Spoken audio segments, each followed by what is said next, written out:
GK digital news ప్రేక్షకులందరికీ సాదర స్వాగతం. క్రోధినామ సంవత్సర తెలుగు ఉగాది శుభాకాంక్షలు తెలియజేసుకుంటున్నాం జీకే డిజిటల్ న్యూస్ ఛానల్ తరఫున.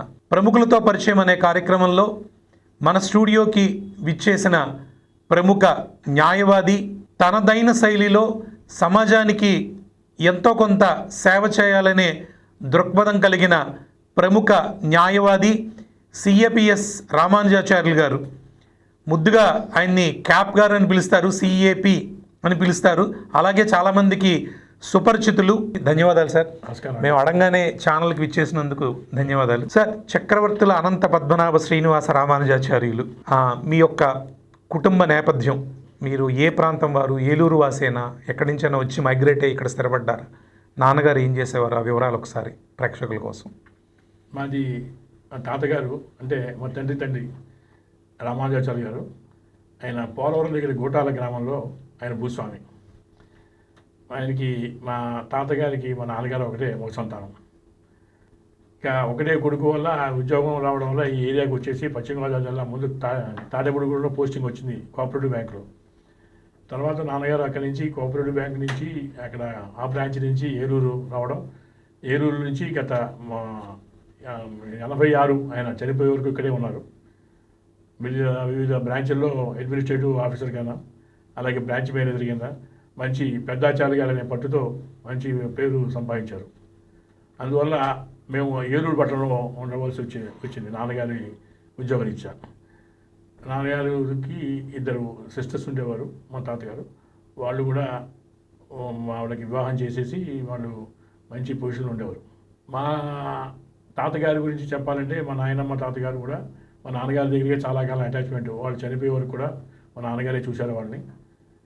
మా కుటుంబం చెప్పాలంటే మా తాతగారు, నాయనమ్మ, అలాగే మా నాన్నగారు, నేను, మా నాన్నగారు, మా అమ్మ, తర్వాత నేను, నా భార్య, నా పిల్లలు, ఇలాగ 4 జనరేషన్స్ ఒకే ఇంట్లో అలా పత్తేబాద 4 సెంటర్లో ఇంట్లో ఉండేవాళ్ళం. ఆ విధంగా మా జీవనం బాగా జరిగింది. నేను న్యాయవాదిగా ప్రాక్టీస్ చేస్తూ వివిధ రంగాల కేసులు పరిష్కరిస్తూ నేను కూడా గుర్తింపు తెచ్చుకున్నాను. సమాజానికి సేవ చేయాలనే దృక్పథంతోనే నేను ఈ న్యాయవాది వృత్తిలో బాగా పనిచేశాను అనుకుంటున్నాను. మీ విద్యాభ్యాసం అంతా ఎక్కడ జరిగిందండి? మొత్తం అంతా ఏలూరేనా? నా విద్యాభ్యాసం అంతా కూడా ఇక్కడ అతిథి హోటల్ ఎదురుకుండా ఒక పాఠశాల ఉండేది. 1 నుంచి అంటే ఎలిమెంటరీ స్కూల్ 1 నుంచి 5 వరకు ఉండేది. 5 సంవత్సరాలు అక్కడ విద్యాభ్యాసం. తదుపరి హై స్కూల్ 6వ క్లాస్ నుంచి 10వ క్లాస్ వరకు ఏలూరు సుబ్బమ్మాదేవి స్కూల్, హై స్కూల్ ఆర్ఆర్పేటలో ఉండేది. అక్కడే ఉండేది. మా ఇల్లు కూడా దగ్గరగా ఉండేది ఆ స్కూల్స్కి. విద్యాభ్యాసం అక్కడ హై స్కూల్ అయిన తర్వాత డిగ్రీ ఇంటర్మీడియట్ కూడా సిఆర్రెడ్డి కాలేజీలో మొత్తం 2 సంవత్సరాలు, 5 సంవత్సరాలు, 3 ఏళ్ళు, 5 ఏళ్ళు అక్కడ చదివాను. ఈ విధంగా నా చదువు అంతా కూడా ఏలూరు పట్టణంలో జరిగింది. మీ ఎల్ఎల్బి కూడా ఇక్కడే చేశారు. తర్వాత తదుపరి లా కాలేజీ కూడా పెట్టడం, సరిగ్గా లా కాలేజీ పెట్టిన ఫస్ట్లోనే మాకు ఫస్ట్ సీటు రావడం. ఆ విధంగా కూడా 82 నుంచి 79 నుంచి 82 వరకు లా చదివి 82 చివరిలో నేను లాయర్గా ప్రాక్టీస్ ప్రారంభించాను ఏలూరులో. అప్పటి నుంచి ప్రాక్టీస్ చేస్తున్నాను. మీ తాతగారేమో భూస్వామి, మీ నాన్నగారేమో కోఆపరేటివ్ బ్యాంక్లో పనిచేశారు. మీకు ఈ లా పట్ల ఆకర్షితులు అవ్వడానికి కారణం ఏంటండి? యాక్చువల్గా నేను డిగ్రీ అయిన తర్వాత 75 లాకు చదవడానికి ముందు హైదరాబాదు మా మేనమావ ఉండగా అక్కడ ఆయన సేల్స్ ట్యాక్స్ ఆఫీసర్గా పనిచేసేవారు. అక్కడ ఉద్యోగం కోసం నేను వెళ్ళిపోయాను. వెళ్ళిన తర్వాత నాన్నగారు ఇక్కడ లా కాలేజీ పెట్టారు. లా చదువు అని చెప్పేసి నన్ను తీసుకురావడం, అక్కడి నుంచి నేను ఉద్యోగ ప్రయత్నాలు విరమించుకొచ్చి ఇక్కడ లా కాలేజీలో సీట్ తీసుకోగానే ఆ సీటు కూడా అతి కష్టమే చివరి నెంబర్గా వచ్చిన నేను 3 సంవత్సరాలు కంప్లీట్ చేశాను. లా పూర్తయింది. ఆ విధంగా ఈ లా చదవడం జరిగింది. ఓకే, ఇప్పుడు నాన్నగారు రమ్మన్నారు, మీరు వచ్చారు. నాన్నగారి కోసం చదివారు ఒక రకంగా స్టార్టింగ్లో. తర్వాత దీని మీద మీకు ఆసక్తి పెరగడానికి కారణం ఏంటంటే, మీరు ఫస్ట్ ఈ జూనియర్గా జాయిన్ అయ్యే సందర్భాలు ఉంటాయి కదా, అది నేను 82లో కోర్టుకి రావాలన్నప్పుడు నాన్నగారు ఎవరి దగ్గర పెట్టాలనేది నాన్నగారే డెసిషన్ తీసుకున్నారు.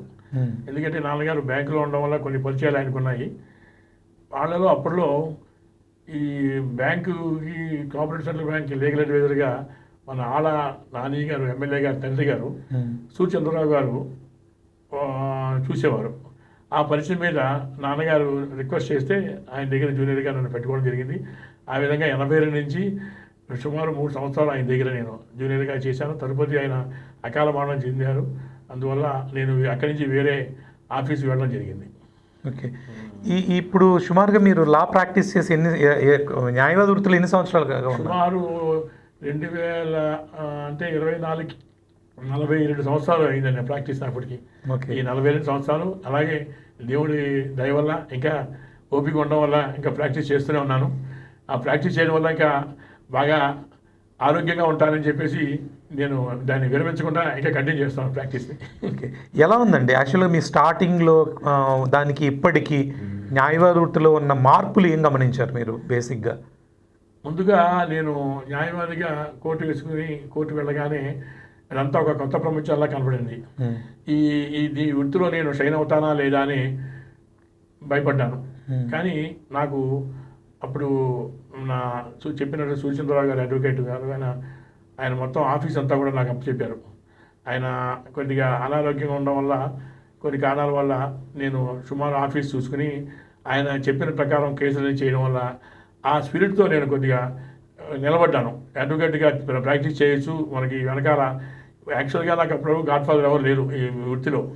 అలాంటిది ఆ సూచంద్రరావు గారు చెప్పడం వల్ల నేను నిలబడి ఒక న్యాయవాదిగా నిలబడ్డాను. తదుపరి తర్వాత మనకి ఏలూరులో ఎక్స్ఎమ్మెల్యే కృష్ణావతారం గారు, ఆ తాడేపల్లి ఎమ్మెల్యే కృష్ణావతారం గారు, ఆయన నాకు దూర బంధువు అవుతారు. ఆయన రోలింగ్ ప్రాక్టీస్ పెద్ద ప్రాక్టీస్ ఉండేది. ఇంకా ఆయన దగ్గరికి నేను వెళ్ళడం జరిగింది. ఆయన దగ్గర సుమారు 10 సంవత్సరాలు చేశాను జూనియర్ కింద. ఇంకా ఆయన ప్రాక్టీస్ ఎలా ఉండేదంటే రోజు ఒక 10 మంది క్లయింట్స్ ఖచ్చితంగా వస్తుంటారు. ఆయన అంత పెద్ద ఆఫీసు. ఆయన ఎక్స్ఎమ్మెల్యే చేశారు, పబ్లిక్ ప్రాసిక్యూట్ చేశారు. తర్వాత రాజకీయాల్లో కూడా ఆయన మంచి పేరు ఉండేది. సంజీవ్ రెడ్డి గారి యొక్క కాంటెంపరీగా ఉండేవారు ఆయన. వీళ్ళంతా వాళ్ళంతా టంగుటూరు ప్రకాశం పంతులు గారు అంతా లాబీగా ఉండేది దానికి. ఆ విధంగా ఆ ఆఫీసులో ఉండడం వల్ల పూర్తి అన్ని రకాల కేసులు కూడా స్టడీ చేయడం, లేబర్ కోర్టు కేసులు కానీ, తర్వాత సివిల్ మ్యాటర్స్ కానీ, క్రిమినల్ మ్యాటర్స్ కానీ, తర్వాత అన్ని రకాల్లో సొసైటీకి సంబంధించిన లా గురించి అన్నీ కూడా నేను ఆయన దగ్గర క్షుణ్ణంగా నేర్చుకోవడం, అక్కడి నుంచి నాకు బాగా వృత్తిలో నిష్ఠాతనం వచ్చింది. ఆ విధంగా నేను నా ప్రొఫెషన్లో నిలబడ్డాను. ఓకే. ఇంత ఒక రకంగా మీది స్టార్టింగ్ డేస్లో బిజీ లైఫ్. జూనియర్ అంటే బిజీగానే ఉంటుంది, సీనియర్స్కి అయితే కొద్దిగానే వెసులుబాటు ఉంటుంది, జూనియర్లకు అప్పగిస్తారు. సో ఇంత బిజీ లైఫ్లో మీరు ఈ బిజీ లైఫ్లో అప్పటి నుంచే మీరు ఈ సోషల్ యాక్టివిటీస్ అంటే ఈ యొక్క మన ఏదైతే కమ్యూనిటీకి సంబంధించిన ఆర్గనైజేషన్స్లో అప్పటి నుంచే యాక్టివ్ అయ్యారా లేకపోతే తర్వాత అయ్యారా? యాక్చువల్గా నేను ప్రాక్టీస్ వచ్చినప్పుడు నేను అలాగే ఒంటరిగానే ఉండి ఎవరు కూడా తెలిసేది కాదు, బయట ప్రపంచం తెలిసేది కాదు. ఈ పూర్తిగా ఈ ప్రొఫెషన్లో అంకితం అయ్యాను. సుమారు 4-5 సంవత్సరాల తర్వాత ఒక 87-88 సంవత్సరంలో అప్పుడున్న జిల్లా జడ్జి గారు నన్ను లోక్ అదాలత్ మెంబర్గా వేశారు. లోక్ అదాలత్ మెంబర్గా వేయడం వల్ల ఆ పరిచయాల ద్వారా అక్కడ ఊళ్ళో ఆ కమిటీలో పెద్దలు వచ్చి రావడం, ఆ విధంగా ఊళ్ళో పెద్దలతో పరిచయం ఏర్పడడం, ఆ తర్వాత వాళ్ళు చేసే సేవా కార్యక్రమాలు నన్ను పిలవడం, ఆ విధంగా ఇంటరాక్ట్ అయ్యి అలాగా పౌర సేవా సమితి అని ఒక సంస్థ, దాంట్లో మెంబర్గా అవ్వడం, అక్కడి నుంచి నా సేవా కార్యక్రమాలు మొదలెట్టాను. తర్వాత కమ్యూనిటీ వైజ్గా కూడా మన బ్రాహ్మణ సంఘాలు, తర్వాత మన శ్రీ వైష్ణవ సంఘాలు కూడా వాళ్ళు కూడా నా సేవలు ఉపయోగించుకోవాలని చెప్పేసి నన్ను కలుపుకోవడం జరిగింది. నేను నా తోచిన సహకారం వాటికి కూడా చేశాను ఇప్పటివరకు కూడా. ఓకే. మీరు యాక్చువల్గా మున్సిపాలిటీలో స్టాండింగ్ కౌన్సిల్కి సంబంధించి మీరు కేసులన్నీ కూడా మీరే చాలా సంవత్సరాల పాటు చూసిన దాఖలాలు ఉన్నాయి. సో మీరు ఆ పదవి మీకు ఎలా వరించింది యాక్చువల్గా బేసిక్గా అండి? అది అప్పట్లో ఈ మా మున్సిపాలిటీ నుంచి ప్యాన్లు పిలుస్తారు యాక్చువల్గా కోర్టుకి ప్యాన్లు పిలిస్తే మామూలుగా 90s వచ్చింది అది. ప్యాన్లు పిలిచినప్పుడు నేనేమో ఒక మామూలుగా అప్లికేషన్ పెట్టాను. అందరితో పాటు ఒక 10 మంది 14 మంది అప్లికేషన్ ఉన్నాయి. అది అప్పుడు లోకల్ ఎమ్మెల్యే ఇప్పుడు ఏదైనా కూడా రాజకీయ రికమెండేషన్ ద్వారానే ఉంటుంది కదా వస్తాయి. అందులో అప్పుడులో నేను ఈ నాకు మిత్రుడైన మా కృష్ణావతారం గారి అడ్వకేట్ దగ్గర ఉన్న ప్రసాద్ బాబు గారని ఇప్పుడు హైకోర్టు అడ్వకేట్, ఆయనేమో ఈ మన రాజశేఖర రెడ్డి గారి యొక్క బాగా ఈ పార్టీలో తిరిగి కాంగ్రెస్ పార్టీలో ఆయన లీగల్ సెల్ మెంబర్ అయ్యి తను జిల్లా అంతా తిరగడం మొదలెట్టి అతను నేను ఆఫీసులో ఉండడం వల్ల నన్ను కూడా లీగల్ సెల్లో ఒక టౌన్ ప్రెసిడెంట్గా వేయడం జరిగింది. నాకు యాక్చువల్గా రాజకీయాలు అంత ఇంట్రెస్ట్ లేకపోయినా మా మనిషి ఉన్నాడని తోడు ఉన్నాడని చెప్పేసి నేను కాదనలేదు. ఆ విధంగా ఆ లీగల్ సెల్ నేను ఉండడం వల్ల ఈ నా అప్లికేషన్ అక్కడ మున్సిపాలిటీలో వెళ్ళి అది ఒక దానికి ఈజీ అయింది, ఫార్వర్డ్ చేయించారు. అది పొలిటికల్గా కూడా కొంత నాకు ఉపయోగపడింది. దాన్ని ఆ విధంగా నేను సుమారు 93 నుంచి 2000 సంవత్సరం వరకు నేను మున్సిపల్ స్టాండింగ్ కౌన్సిల్ చేశాను. అందులో మీకు మెమరబుల్ కేసెస్లో ఏమున్నాయండి? మీరు అసలు ఇది అవ్వద్దు దీన్ని సాధించానన్న మెమరబుల్ కేసెస్ ఏమన్నా? నిజంగా చెప్పాలంటే ఈ మున్సిపల్ స్టాండింగ్ కౌన్సిల్ ఉండగా నాకు చాలా ఒత్తిళ్ళు వచ్చేవి. ఎందుకంటే ప్రముఖుల్లో అప్పట్లో ఉన్న ప్రముఖులందరికీ కూడా ఈ మున్సిపాలిటీతో అటాచ్మెంట్ ఉండేది. మా సొంతంగా చేసుకోవాలంటే మా ప్రొఫెషన్లోనే అడ్వకేట్స్ కూడా కొంతమంది వాళ్ళ ఇంటికి ట్యాక్స్లు ఎక్కువ వేశారని, ఆ విధంగా దీనిని సాయం చేయమని కోర్టులో కేసులు పడ్డా కూడా కొందరు జడ్జెస్ కూడా వాళ్ళ తాలూకాలో పడ్డా కూడా వాళ్ళు కూడా ఈ విధంగా మరి అంటే వాళ్ళు మన ద్వారా అవుతుందనే పద్ధతిలో సాయం చేయమని అడిగిన విశేషాలు సందర్భాలు చాలా ఉన్నాయి. అలాగే ఊళ్ళో అప్పట్లో ప్రముఖులైన ఈ జిల్లెనమూడి నరసింహారావు గారని యాక్టివ్గా ఉండేవారు ఈ సోషల్ ఆర్గనైజేషన్స్. అలాగే పిరిశెట్టి నారాయణరావు గారు, తర్వాత రంభా వెంకటప్పయ్య గారు, వీళ్ళంతా పెద్ద పెద్ద ఊళ్ళో బిగ్ షాట్స్ అంటే బాగా పలుకుబడి ఉన్న వాళ్ళంతా కూడా నాతో మున్సిపల్ ఆఫీసులో ఈ కేసుల గురించి వాళ్ళకి సాయం చేయడం కానీ ఆ విధంగా నన్ను ఉపయోగించుకోవడం అంటే నా సర్వీస్ వాళ్ళకి నేను ఉచితంగా చేసేవాడిని. ఆ విధంగా నేను మున్సిపాలిటీలో కూడా అప్పట్లో మంచి పేరు తెచ్చుకున్నాను అడ్వకేట్ కింద. తర్వాత అది టర్మ్ అయిపోవడం తర్వాత వేరే అడ్వకేట్ ఇవ్వడం జరిగింది. పూర్తిగా మంచి మంచి కేసులు అంటే కొన్ని కేసుల్లో ఈ డిమాలిషన్ కేసులు వస్తుంటాయి. నోటీసులు ఇచ్చినప్పుడు, బిల్డింగ్లు పడగొట్టినప్పుడు వాళ్ళు కొద్దిగా కమిషనర్తో మాట్లాడి ఎంతవరకు చేయాలి అనేది కూడా కొద్దిగా నేను సలహా సూచనలు ఇవ్వడం వల్ల అవాంతరాలు లేకుండా సజావుగా కొన్ని కేసులు పరిష్కారం అయ్యాయి.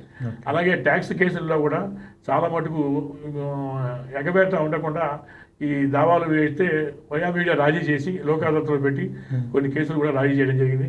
ఆ విధంగా మున్సిపాలిటీ కూడా బాగా ఆదాయం వచ్చింది. అలాగే ఈ ట్యాక్స్ పేయర్స్ కూడా చాలా సంతృప్తి పొందారు. ఎందుకంటే ఎప్పుడప్పుడు జీవో ద్వారా ఈ ట్యాక్స్ పెరగడం, వీళ్ళేమో మున్సిపాలిటీ యాక్ట్ ప్రకారం ఈ ప్రాపర్టీ ట్యాక్స్ రిజిస్టర్ ప్రకారం వేయడం, ఏదైనా వేరియేషన్స్ ఉంటే కూర్చోబెట్టి వాళ్ళని చేయడం ద్వారా మున్సిపాలిటీ కూడా మంచి ఆదాయం తీసుకొచ్చి ఆ కేసులు కూడా నేను విజయం సాధించాను. మీరు ఈ అడ్వకేట్ బోర్డు ఆ ఎన్నికల్లో కూడా ఏమన్నా పార్టిసిపేట్ చేశారండి? అలాగే నాకు చెయ్యాలని చెప్పేసి నాకు ప్రెసిడెంట్ అవ్వాలని చెప్పేసి నేను మా బార్ అసోసియేషన్లో ఒకసారి నేను కంటెస్ట్ చేశాను. కంటెస్ట్ చేస్తే అప్పుడు సీనియర్స్ కొంతమంది కేవీ రామకృష్ణ గారు లాంటి వాళ్ళు పెద్దవాళ్ళంతా వచ్చి వాళ్ళ ప్యానల్ నుంచి ఉండడం వల్ల నన్ను నా మీద నేను అప్పటికి వాళ్ళ మీద జూనియర్లో ఉన్నాం కాబట్టి ఒత్తిడి అదే పెద్దలకి ఇద్దామని చెప్పేసి అన్నారు. దాంతో నేను ఎక్కువగా మెంబర్ వేశాను కానీ పూర్తి కంటెస్ట్ చేయలేదు. ఆ సందర్భంలో ఒకసారి విత్డ్రా అయిపోయాను. తర్వాత నెక్స్ట్ ఇయర్కి మళ్ళీ ఛాన్స్ వచ్చింది. ఛాన్స్ వస్తే దాంట్లో నేను కంటెస్ట్ చేస్తే సుమారు 160 సీట్లు ఓట్ల మెజార్టీతో నేను నెగ్గాను. ఆ విధంగా బార్ అసోసియేషన్ ప్రెసిడెంట్ చేసి బార్ అసోసియేషన్కి బిల్డింగ్లో కూడా ఇది మన బేబీ కృష్ణారెడ్డి అప్పుడు ప్రెసిడెంట్, పాత ప్రెసిడెంట్ గారు ఏం చేశారంటే ఆయన షెడ్ ఒకటి కట్టారు స్కూటర్స్, దానికి ఓపెనింగ్ చేయించడం. అలాగే హైకోర్టు జడ్జెస్ ఇద్దరు రావడం కార్యక్రమానికి. అలాగే మన జిల్లా కలెక్టరు, ఎస్పీ గారు అలా కూర్చుని డయాస్ మీద వాళ్ళతో నేను కూర్చోవడం, మరి ఆ విషయాలని నేను మర్చిపోలేను జీవితంలో. అలాంటి సందర్భం రాదు. ఇద్దరు హైకోర్టు జడ్జెస్, జిల్లా అధికారులు వాళ్ళ మధ్యలో నేను కూర్చొని చేయడం అనేది నిజంగా అది బార్ అసోసియేషన్ ప్రెసిడెంట్గా గెలవటం వల్ల మీకు ఆ విధంగా నాకు మంచి సంతృప్తి ఇచ్చింది ఆ పోస్ట్ చేయడం వల్ల. అలాగే చాలామంది అడ్వకేట్స్ కూడా మన కమ్యూనిటీ వైజ్గా ఈ క్రిస్మస్ పండుగకి కార్యక్రమం చేయడం, అలాగే ముస్లిమ్స్ నమాజ్ కార్యక్రమాలు రంజాన్ సందర్భాలు చేయడం, ఇవన్నీ చేసి వాళ్ళందరికీ కూడా తోటి అడ్వకేట్స్ అందరిలో కూడా మంచి పేరు తెచ్చుకున్నాను. వాళ్ళు ఆ విధంగా నన్ను అభినందించారు ఆ కార్యక్రమానికి, మంచి కార్యక్రమం చేయడం వల్ల. మీకు యాక్చువల్గా పోలీసులకి మధ్య ఎప్పుడూ ఒక చిన్న ఇది ఉంటూనే ఉంటుంది. ఒక చిన్న క్లాష్ అనవచ్చు, స్నేహం అవ్వచ్చు, రెండు అటు ఇటుగానే జరుగుతుంది. సో మీకు ఇక్కడ పోలీస్ శాఖతో కానీ ఇక్కడ ఉన్న వాళ్ళతో కానీ ఏమన్నా ఇంతకుముందు వెళ్ళిపోయిన వాళ్ళతో కానీ ఏమన్నా మంచి అనుభవాలు, వాళ్ళతో ఇప్పటికీ ర్యాపో మెయింటైన్ చేసిన సందర్భాలు ఏమన్నా ఉన్నాయా? ఇది 2 విషయాలు దీంట్లో. ఒకటి, నేను ప్రాక్టీస్ చేసినప్పుడు కృష్ణావతారం గారి దగ్గర ఉన్నప్పుడు ఆయన ఎక్స్ఎమ్మెల్యే చెప్పాను కాబట్టి ఆయన దగ్గర చాలా ఇలా పోలీస్ స్టేషన్లో బంధించడం, వాళ్ళు రాంగ్ఫుల్గా డిటైన్ చేయడం కేసులు కొన్ని ఆయన దగ్గరికి వస్తే అప్పుడు నన్ను ఆ కేసుల గురించి డీల్ చేయమనేవారు. అప్పట్లో వాళ్ళు ఫోన్ చేయడం కానీ పర్సనల్గా పోలీస్ స్టేషన్కి వెళ్ళడం కానీ ఈ విధంగా ముద్దాయిల్ని చేయడం తప్పు, బెయిల్ ఇవ్వమని చెప్పడం, లేకపోతే కేసు ఉంటే కేసు కట్టమని చెప్పడం, కొన్ని విషయాల్లో వాళ్ళతో ఇంటరాక్ట్ కొద్దిగా మనస్పర్ధలు వచ్చేవి. వాళ్ళు ఏం చేసేవారు అంటే కొన్ని ముందు కేసుల్లో అయితే అరెస్ట్ చేసేసి కోర్టు పంపించేవారు. అప్పుడు మేము కోర్టు ద్వారా మేము వాళ్ళకి బెయిల్ తెచ్చేవాళ్ళం. తదుపరి పరిణామంలో ఏమైందంటే నేను పబ్లిక్ ప్రాసిక్యూటర్గా అవ్వడం జరిగింది. అప్పుడు పబ్లిక్ ప్రాసిక్యూటర్గా ఉండాలి, మొత్తం పోలీసు వాళ్ళని వేసుకోవాల్సి వచ్చేది. ఆ విధంగా స్టేట్కి అనుకూలంగా చేస్తూ పబ్లిక్ ప్రాసిక్యూటర్గా కూడా ఒక 2000 నుంచి 2005 నుంచి 2008 వరకు మొత్తం 3 years స్టేట్ పబ్లిక్ ఇక్కడ ఫాస్ట్ ట్రాక్ కోర్ట్ పీపీగా చేశాను.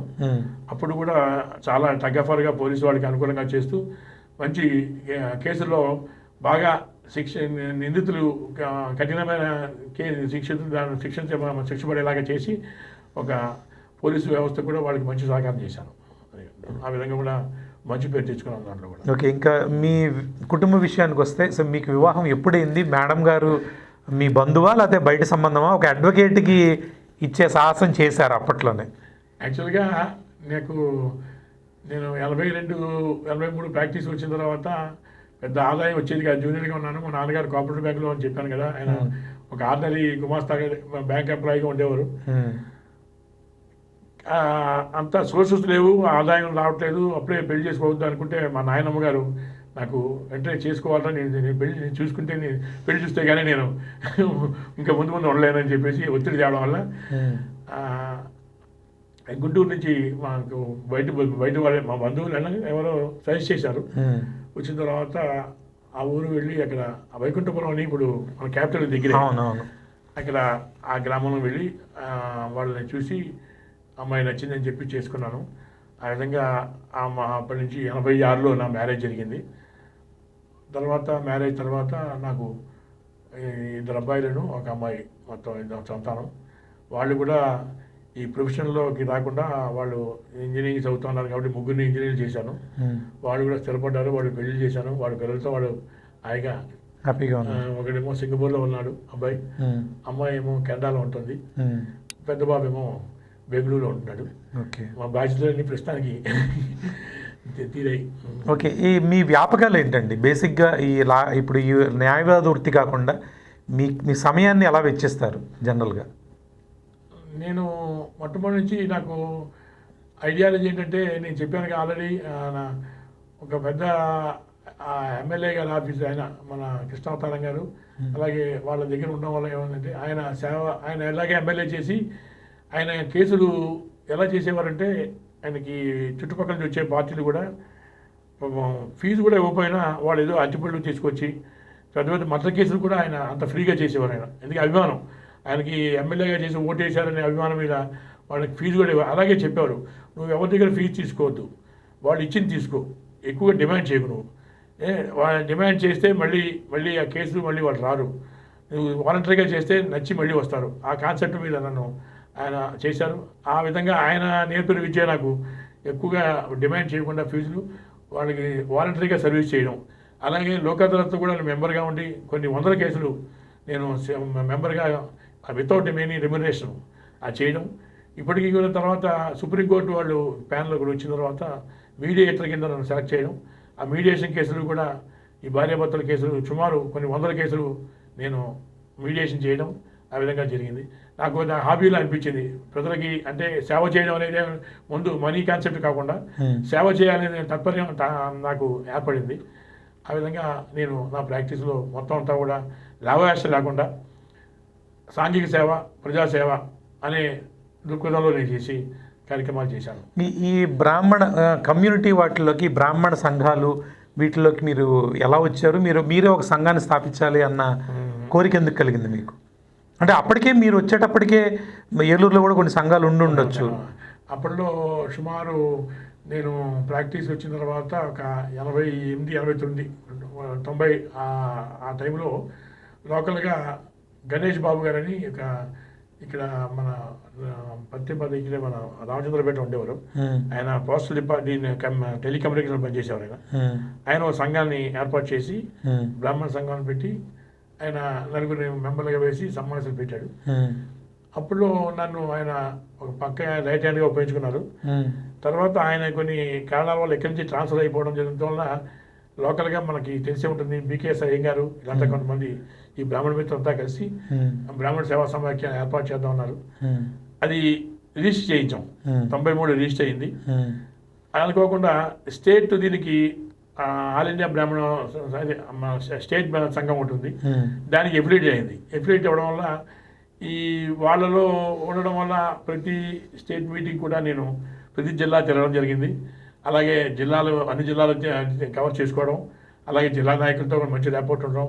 అలాగే ఇప్పుడు ప్రస్తుతానికి ఏపీబీ త్రిబుల్ఎస్ ఆ సంఘం వైస్ ప్రెసిడెంట్గా నేను ఇంకా కొనసాగుతున్నాను. ఆ విధంగా నాకు బ్రాహ్మణులకి మన అన్ని కమ్యూనిటీలో చేస్తూ ఈ వేసవకాలంలో ఈ మజ్జిగ పంచడం ఇలా సేవా కార్యక్రమం ప్రజలకు కూడా మామూలు ప్రజలకు కూడా చేస్తూ కార్యక్రమాలు చేయడం నాకు మొదటి నుంచి అలవాటు అయింది. ఆ విధంగా నేను ఈ వృత్తిలో అది కూడా నేను కలుపుకున్నాను, నా సేవా కార్యక్రమాలు కూడా. ఓకే, ఇప్పుడు మీరే ఎత్తారు. ఇప్పుడు ఈ సంఘంలో యాక్చువల్గా ఆ స్పర్ధలు వచ్చి విడిపోవడానికి గల కారణాలు ఏంటంటారండి? ఇప్పుడు అది రెండుగా చీలటానికి గల కారణాలు మీరు గమనించిన కారణం ఏంటి? దాంట్లో ఏమీ లేదు. దీంట్లో ఒక విధంగా చెప్పాలంటే ఈ సంఘాల్లో పాలిటిక్స్ కొన్ని ఎంటర్ అయ్యాయి. ఆ సంఘంలో ఒకళ్ళేమో తెలుగుదేశం పార్టీ అని, ఒకళ్ళేమో వైఎస్ఆర్సీపీ పార్టీ అని. దాంట్లో అధికారం ఉన్నప్పుడు వాళ్ళు ముందుకు వెళ్ళాలని చెప్పి ప్రతిపక్షాల్లో ఉన్నప్పుడు వాళ్ళ మీద దుమ్మెత్తిపోయడం. ఈ విధంగా సంఘాల్లో ఈ రాజకీయాలు రావడం వల్ల ఈ సంఘ వ్యవస్థలో కొద్దిగా అపస్థతలు జరిగాయి. లేకపోతే ఇప్పటివరకు కూడా నా ఉద్దేశంలో సుమారు 80-90 వరకు కూడా ఈ సంఘాలన్నీ ఒకే త్రాటి మీద ఉండేవి, ఈ రాజకీయాలు ఉండేది కాదు. ఈ కార్పొరేషన్ రావడం, పదవుల కోసం పరిగెత్తడం, వాళ్ళ మనుషులకి ఈ ప్రత్యేక ఈ పథకాలు ఏర్పాటు చేసుకోవడంలో గ్రూపులుగా చేరడం, ఈ విధంగా డిస్టర్బ్ అయిపోయి ఎగోయిజం స్టార్ట్ అయింది. కానీ లాయర్ గారు ఒక మౌలిక సూత్రాన్ని వీళ్ళందరూ మర్చిపోయారేమో అనిపిస్తుంది నాకు. ఇప్పుడు ఒక కమ్యూనిటీ ఉంది, ఆ కమ్యూనిటీలో అన్ని పార్టీలకు చెందిన వాళ్ళు ఉంటారు. ఏ పార్టీ అధికారంలోకి వస్తే ఆ పార్టీ సభ్యులతో ఇందులో ఎవరైతే నాయకులు ఉంటారో వాళ్ళతో కోఆర్డినేట్ అయ్యి ఆ కమ్యూనిటీకి సర్వీసెస్ ఇవ్వాలి అన్న మౌలిక సూత్రాన్ని మర్చిపోయి ఇలా విడిపోవడం ఎంతవరకు సమంజసం అంటారండి? అది అంటే ఇది కేవలం పదవుల కోసం చేసే ప్రయత్నం. అది ఎప్పుడైతే పదవికి ముందుకు వెళ్తున్నారో వాళ్ళలో తనం ముందుకు వెళ్ళి ఎవరు వెనక్కి లాగడం అనేది సామాన్యంగా జరుగుతుంది. ఇది ఆ విధంగా ఏదో రకంగా పదవి వస్తే ఆ పదవిని కోర్టు ద్వారా అడ్డు పెట్టడం, ఈ విధంగా ప్రతిపక్షంలో ఉన్న వాళ్ళే ఈ విధంగా చేసి, అంటే సభ్యులే వారిలో తనం అని చెప్పాలి, నిజంగా చెప్పాలి. కానీ దీనివల్ల ఏదైతే మౌలిక సూత్రం ఉందో కుల సంఘానికి సంబంధించి అది కుంటుపడిపోవట్లా? అదే దాని గురించే చాలా మంది కలవాలి అన్నా కూడా ఎవరు కలపలేకపోతున్నారు. ఆ ఎందుకంటే ఈ సంఘాలు ఈ రాజకీయ పార్టీల ద్వారా ఈ గొడవలు రావడం అనేది ఈ మెయిన్ కారణం అనిపిస్తుంది నాకు. మరి ఈ రాజకీయాల్లో వాళ్ళు పార్టీలు బాగానే ఉంటాయి కానీ ఈ సభ్యులే కొట్టుకుంటున్న పద్ధతిలో కనిపిస్తుంది. కానీ ఇప్పటికి కూడా ఆ మార్పు రావట్లేదు. ఇంకా నాది నా పార్టీ, నీది నీ పార్టీ అనే పద్ధతిలో ఉన్నారు కాబట్టి అది మారితే కానీ ఈ సంఘాలకి ఒక ఐక్యత అనేది ఏర్పడుతుంది. లేకపోతే ఐక్యత లేకుండా అందుకనే రాజకీయ పార్టీ కూడా మన బ్రాహ్మణ సంఘాన్ని గుర్తించట్లేదు, కనీసం ఒక ఎమ్మెల్యే పదవి కూడా ఇవ్వడం లేదు. తెలుగుదేశం పార్టీ కూడా మనకి ఈసారి ఎక్కడ ఇవ్వలేదు. అలాగే వైఎస్ఆర్సీపీ ఒకరికో ఇద్దరికో ఇచ్చారు. లాస్ట్ టైం 4 సీట్లు ఇచ్చారు, తగ్గించారు. ఎందుకంటే మనలో ఐక్యత లేదని వాళ్ళు కూడా గుర్తిస్తున్నారు, మన ఓట్ బ్యాంక్ లేదని వాళ్ళకి అర్థమైపోయింది. కాబట్టి ఇలాంటి చర్యలు మనం బయటపడకుండా, అది అలరవ్వకుండా చేసుకునే ఆలోచనలో ఎన్నో సంవత్సరాలు చేస్తున్నా కానీ చివరికి ఒక కొలిక్కి రావట్లేదు. ఇక రాదేమో అనిపిస్తుంది నాకు. యాక్చువల్గా ఇదంతా గొడవంతా ఎలక్షన్స్ అప్పుడే వస్తుంది. ఎలక్షన్స్ అప్పుడే మళ్ళీ సమీకరణలు మన సమిష్టిగా ఉండాలి, కలిసి ఉండాలి అని మాట్లాడతారు. కానీ దానికి ముందు మాత్రం ఇలాంటివి రావు. కేవలం ఓట్ బ్యాంక్ కోసమే ఈ యొక్క కుల సంఘాలు అన్ని మమేకమైనట్టు కూడా కనబడుతోంది. మరి నాకైతే అలా అనిపిస్తుంది. మీ దృష్టిలో ఎలా ఉంది? అది లిమిటెడ్ పర్పస్లోనే. ఇప్పుడు ఏ పార్టీకి అయితే ఆ పార్టీ ద్వారా వాళ్ళు క్యాన్వాస్ చేసుకుంటూ వాళ్ళనే గుర్తిస్తూ వాళ్ళని ఆదరిస్తున్నారే కానీ మిగతా ఈ సంఘాల్లో వేరే పార్టీకి వెళ్ళిన వాళ్ళు కానీ బీజేపీ ఉన్నారనుకోండి, లేకపోతే తెలుగుదేశం ఉన్నారు, వైసీపీ ఉన్నారు, కమ్యూనిస్టులు కూడా మన వాళ్ళు ఉన్నారు బ్రాహ్మిన్స్. కానీ వీళ్ళంతా కూడా నన్ను అంటుకోక రెప్పంలో ఉంటున్నారు కానీ కలిసి ఒక యూనిటీ రావట్లేదు. ఇది రాకపోతే మన బ్రాహ్మణ జాతికి మనుగడ లేదనిపిస్తుంది నాకు. దీనికి ఏదో సామెత చెప్తారే, పిల్లికి గంట కట్టేవాడు ఎవరన్నట్టు తయారైంది వ్యవస్థ. ఇప్పుడు దీన్ని అధిగమించాలంటే ఇంకా నా ఉద్దేశంలో నాకేం కనపడలేదు, దారి కనపడలేదు. దాన్ని ఏమైనా పెద్దవాళ్ళు ఎవరైనా వచ్చి దీనికి పరిష్కరించాలి అనే ధోరణి ఉంటే బాగుపడుతుంది. కానీ లేకపోతే ఇది ముందుకెళ్తే చాలా సంఘాలకి చాలా మత్స అనిపిస్తుంది నాకు. ఓకే, మీ హయాంలో ఇప్పుడు ఏలూరులో ఉన్న బ్రాహ్మణ సంఘాలు సుమారుగా ఒక 14-12 కౌంట్ చెప్తారు, ఇన్ని సంఘాలు ఉన్నాయని. ఇవన్నీ ఏనాడైనా ఏకతాటి మీదకి వచ్చి ఒక పని చేయాలన్న దుఃఖపడంతో ఐకాసా అనే దాన్ని ఒకటి పెట్టారు. ఐకాసా రన్ అవుతుంది. మళ్ళీ ఐకాసా కొన్ని కారణాల వల్ల మీరన్నట్టు తప్పుది ఎక్కడ జరిగింది అనే దానికి అందరికీ తెలిసిన విషయమే. దాన్ని కూర్చుని సమీకరించే ప్రయత్నాలు మీ బోటి పెద్దవాళ్ళుగా ఎందుకు చేయట్లేదు, ఎందుకు ముందుకు రావట్లేదు? ఇది చెప్పాలంటే అంటూ ఈ సంఘాలు చెప్పాను కదా, కొంత ఎవరి సంఘాలు వాళ్ళు చేసుకున్నారు. ఈ 7 సంఘాలు ఒక కొన్ని సందర్భాల్లో కలిసి ఉమ్మడి కార్యక్రమాలు చేయడం, ఐకాసా ఏర్పాటు చేయడం కొంత బాగుంది. మరి ఒక ఐకాసా ఏర్పడి ఒక 5 సంవత్సరాలు, 6 సంవత్సరాలు ఒక నాయకత్వం అలా మారుతూ వచ్చిన తర్వాత ఈ నాయకత్వంలో మరి తేడా ఏంటో కానీ ఈ ఒంటి పొగడిగా విడిపోవడం, అలాగే ఆ ఐకాసా విడిపోవడానికి కారణం వచ్చి ఇప్పటికి కూడా ఐకాసాలో సభ్యులు లేకుండా పోయి ఏలూరు మరి ఐకాసా అనేది ఉందా లేదా అనే మనుగడలో ఉంది. ఇప్పుడు ఇది మరి కూర్చోటే అవుతుంది కానీ కూర్చుని దీన్ని సమర్థించే నాయకత్వం కూడా సరైన లేకపోవడం వల్ల ఇది చేసి దానికి టైం కావాలి, లైక్ మైండెడ్ కావాలి, టైం కావాలి అన్నాను కదా. ఇప్పుడు ఎలక్షన్ టైంలో కూర్చుంటే కూడా హాట్గా ఉంది కానీ ఎవరు కలవరు. పోనీ ఈ ఎలక్షన్ అయిన తర్వాతైనా ఒక సమావేశం ఏర్పాటు చేసి ఊళ్ళో ప్రముఖులంతా కలిసి చేస్తే ఐకాసా అనేది మన ఏలూరు టౌన్కే కాకుండా జిల్లాకు కూడా అది ఏర్పడి మన సభ్యుల యొక్క సహకారం ఆ విధంగా వాళ్ళ ఏర్పాటు చేయడానికి బాగుంటుంది. యాక్చువల్గా అప్పుడు ఐకాసా ఆధ్వర్యంలో కూడా చాలా విజయాలే వచ్చాయి. మనం ఇందాక ఆఫ్ ది రికార్డ్ మాట్లాడుకున్నప్పుడు ఈ కర్మల భవనం కట్టడం అయితే కానీ, భారీ ఎత్తున కార్తీక వనభోజనాలు నిర్వహించడం అయితే కానీ, సామూహికంగా ఉపనయన సంస్కారాలు ఇలాంటివన్నీ చేయడం చాలా పెద్ద ఎత్తున కార్యక్రమాలు చేశారు. యాక్చువల్గా కూడా మిగిలిన ఊళ్ళల్లో కన్నా ఐకాసా అనేది కొంతకాలం పాటు ఇక్కడ మంచి పేరు తెచ్చుకుంది. వాస్తవంగా మనం అది వాస్తవాన్ని ఒప్పుకోవాలి కూడా. కొన్ని మెరకల్స్ చేశాము కానీ అందువల్ల కొన్ని అపరిస్థితులు జరిగాయి. మరి చెప్పాను కదా, దాంట్లో ఒకరు ముందుకు వెళ్తే వెనక్కి లాగడం అలాంటిది రాకుండా మరి అలాంటి చర్యలు రావడం వల్ల సంస్థ నీరుగారిపోయింది. ఇది మంచి పద్ధతి కాదు. ఇప్పుడు ప్రతి ఒక్కరు మన ఐక్యతగా ఉంటేనే ఏదైనా సాధించవచ్చు. ఇప్పుడు ఏదైనా పదవి కావాలన్నా, పని కావాలన్నా ఎమ్మెల్యే గారి దగ్గరికి వెళ్ళాలంటే ఒక హెడ్ మీద వెళ్తే బాగుంటుంది. ఐక్యత మీద ఒక మనిషి మీద వెళ్తే అది గుర్తింపు ఉంటుంది. లేకపోతే వాళ్ళు కూడా చిన్న చూపు చూస్తారు, పనులు అవ్వట్లేదు అనే బాధ మనలో చాలా మందికి ఉంది.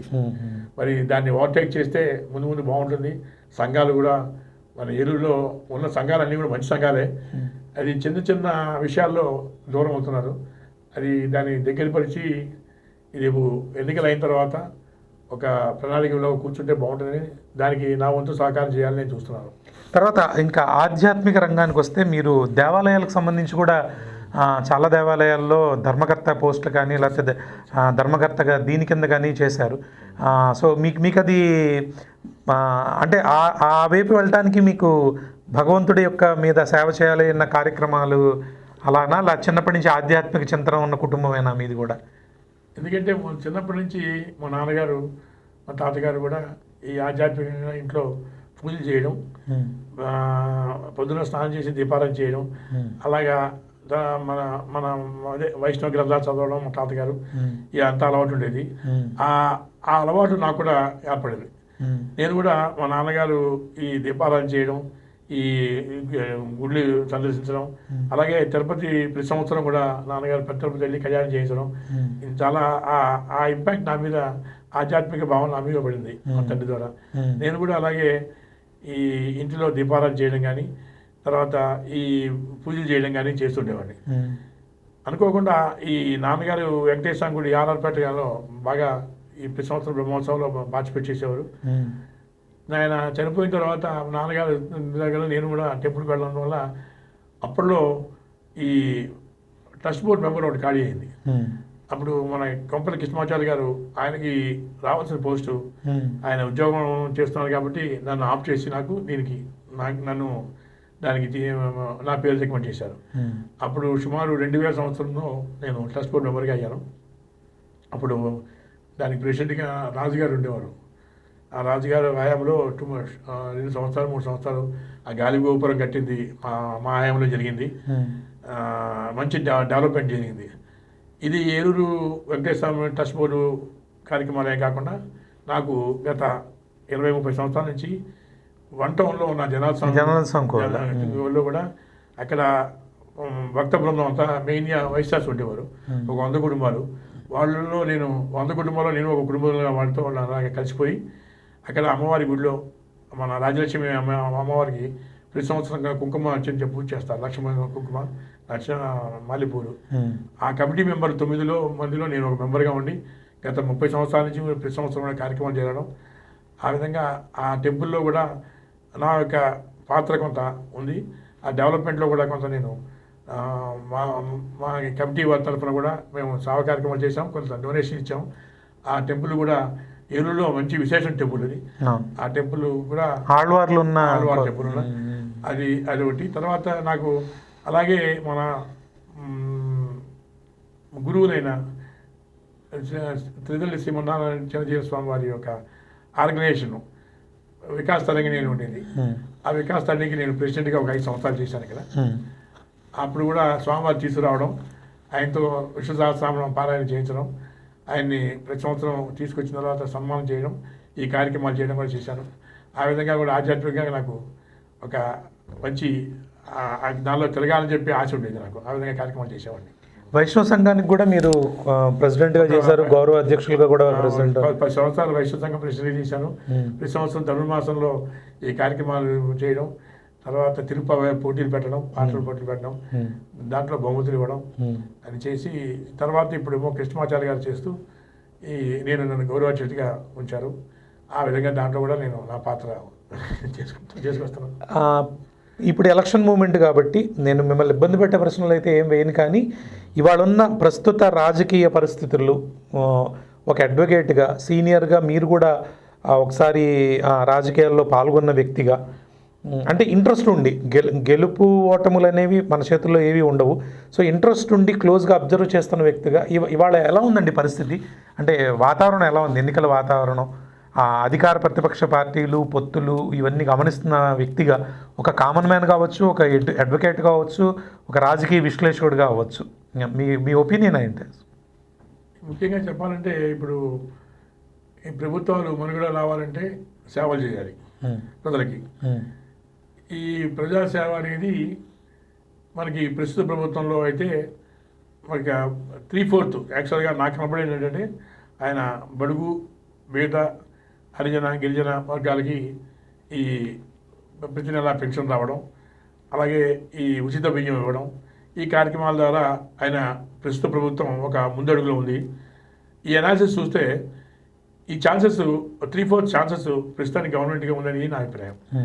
ఈ ప్రతిపక్షాలు చేసినా కూడా వాళ్ళు యూనిటీ తర్వాత ఉండే పరిస్థితి ప్రజలకి తెలియట్లేదు. ఎందుకంటే 3 రకాలుగా అయిపోయిన తర్వాత ఎవరు తర్వాత ముఖ్యమంత్రి అవుతారు, పొత్తులు ఎక్కువ ఉండడంతో అయోమయంలో ప్రజలు కూడా కొంత దాన్ని కొంచెం పక్కన పెట్టే పద్ధతిగా అనిపిస్తుంది చెప్పి నాకు అనిపిస్తుంది. కానీ ఈ ప్రభుత్వానికే రోజులు బాగున్నాయని చెప్పేసి అది అధికారంలోకి వస్తుందని చెప్పి నా ఆలోచన. ఇవాళ ప్రజెంట్ అడ్వకేట్ మళ్ళీ ఒకసారి మనం బ్యాక్కి వెళ్తే న్యాయ వ్యవస్థ పరంగా మీరు ఇవాళ ప్రస్తుతం మన కోర్టులు కానీ, ఇక్కడున్న కోర్టు కానీ, దీని పరంగా ఇంకా అక్కడ ఏమన్నా అభివృద్ధి జరగాల్సి ఉందా? లేకపోతే మీ తరఫున ఇప్పుడు రాబోయే ప్రభుత్వానికి కానీ, లేకపోతే ఇంకోటికి కానీ ఇక్కడ ఏదన్నా దీన్ని ఇంకా ఇక్కడ డెవలప్ చేసి దీన్ని ఆధునీకరించాల్సిన వ్యవస్థ కానీ, దీన్ని ఇంకా ఏమన్నా హైప్ చేయాల్సిన పరిస్థితులు కానీ ఏమన్నా ఉన్నాయా? ఒక సీనియర్ అడ్వకేట్గా మీరు చాలా కాలంగా ఇక్కడే ఉన్నారు కాబట్టి. సుమారు నాకు ఉన్న 45 సంవత్సరాల ఎక్స్పీరియన్స్లో అడ్వకేట్ కింద. మరి ఈ కోర్టులు ఉన్నాయి, ఈ ఉన్న కోర్టులు కూడా వర్క్ కూడా చాలా ఎక్కువ ఉంటుంది. ఇంకా కొన్ని కోర్టులు రావాల్సి ఉన్నాయి, ఎప్పటి నుంచో డిమాండ్ ఉంది. ఏసీబీ కోర్టు అని, ఈ కొన్ని కోఆపరేటివ్ ట్రిబ్యునల్స్ అని ఇక్కడ జిల్లాలో రావాల్సి ఉన్నాయి. దాని గురించి కొద్దిగా రిప్రజెంటేషన్ చేసింది హైకోర్టు జరిగింది. ఈ హైకోర్టు అవన్నీ కూడా చూసి ఇక్కడ ఏర్పాటు చేయాలి. కానీ ఇక్కడ ఏలూరులో ఈ మధ్య ఈ ఉన్న కోర్టులు, జిల్లా కోర్టులు కొన్ని విడిపోయి తాడేపల్లిగూడెం కానీ, కొవ్వూరు కానీ, భీమవరం కానీ జిల్లా కోర్టులు విడిపోవడం వల్ల కొంత వర్క్ తగ్గింది ఇక్కడ ఏలూరులో. అయినా ఇక్కడ ఏలూరు పెద్ద అంత లిటిగేషన్ ఏరియా కాదు, సామరస్యంగా ఉంటుంది. ప్రస్తుతానికి ఈ ఉన్న కోర్టులు బాగానే రన్ అవుతున్నాయి. జడ్జెస్ కూడా మంచి డిస్పోజ్ చేస్తున్నారు. ఈ అడ్వకేట్స్ కూడా మా వాళ్ళు చాలా శాంతియుతంగా, అంటే లాగర్ హెడ్స్ ప్రతిదానికి గొడవపడేగా కాకుండా సామరస్యంగానే కోఆపరేట్ చేస్తున్నారు. ఇక్కడ మంచి ఏలూరులో న్యాయ వ్యవస్థ పటిష్టంగా ఉంది. ప్రజలకు కూడా, క్లయింట్స్కి కూడా ఇబ్బంది లేకుండా అన్ని రకాల సౌకర్యాలు కూడా కోర్టులో ఉన్నాయి. ఇది బ్రిటిష్ వాళ్ళు కట్టిన భవనాలు కాబట్టి చాలా పెద్ద స్పాషియస్గా స్థలాలతో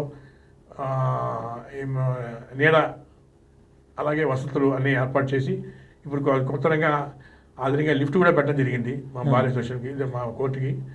బిల్డింగ్లు పైకి ఉన్నాయి కాబట్టి. అలాగే క్యాంటీన్ కూడా కొత్తగా నిర్మాణం జరిగింది. మంచి అభివృద్ధి కార్యక్రమాలు జరుగుతున్నాయి. న్యాయ వ్యవస్థ చెప్పాలంటే 100% బాగా పనిచేస్తుంది. గత సంవత్సరంలో నుంచి మీరు ఎవరినైనా వ్యక్తుల్ని గుర్తు పెట్టుకోవాలి అంటే ఈ రోజున మీరెవరిని గుర్తు చేసుకుంటారు? ముందు తల్లి, తండ్రి, తర్వాత దైవం, తర్వాత మనకి ఒక అభివృద్ధి మార్గంలో తీసుకొచ్చిన వ్యక్తులు, గురువులు. వాళ్ళ ఆదర్శాలు ఎప్పుడు మనకి కావాలి. అలాగే కొంతమంది స్నేహితులు, మా బాగు కోరే స్నేహితులు ఉంటారు, వాళ్ళని కూడా మర్చిపోకూడదు. మరి నా ఉద్దేశంలో ఈ అంతా కూడా ఈ వ్యవస్థ ఒక సజావుగా జరగాలంటే ఈ సిస్టాన్ని కంటిన్యూ చేయాలి. ఎవరైనా కూడా దైవం, తల్లి, తండ్రి, దైవం అలాంటి మార్గంలో వెళ్ళేవాడే సమాజం కూడా బాగుంటుంది. ఆ సమాజం మంచి కలతలు లేకుండా అన్నదమ్ముల్లాగా కలిసిమెలిసి ఉండేలాగా ఉంటుంది. అలాంటి సమాజం కావాలని చెప్పి ఈ సంవత్సరంలో కూడా ఈ కొత్త సంవత్సరంలో కూడా అందరూ శుభాకాంక్షలు తెలియజేస్తూ అందరూ బాగుండాలని చెప్పేసి నేను ఆ భగవంతుని కోరుకుంటున్నాను. Thank you sir, thank you very much. GK digital news ఛానల్కి వచ్చి ఒక్కసారి గతాన్ని నమరు వేసుకుంటూ ప్రస్తుత పరిస్థితులతో మాట్లాడుతూ మంచి విషయాలు మాకు తెలియజేసినందుకు మీకు జీకే డిజిటల్ న్యూస్ ఛానల్ తరఫున ధన్యవాదాలు. సో మంచి విషయాలు మన స్టూడియోకి వచ్చి తెలియజేసినందుకు గాను సిఏపి రామానుజాచార్యులు గారికి మరొకసారి ఉగాది శుభాకాంక్షలు తెలియజేస్తూ, అలాగే జీకే డిజిటల్ న్యూస్ వీక్షకులందరికీ కూడా క్రోధనామ సంవత్సర ఉగాది శుభాకాంక్షలు.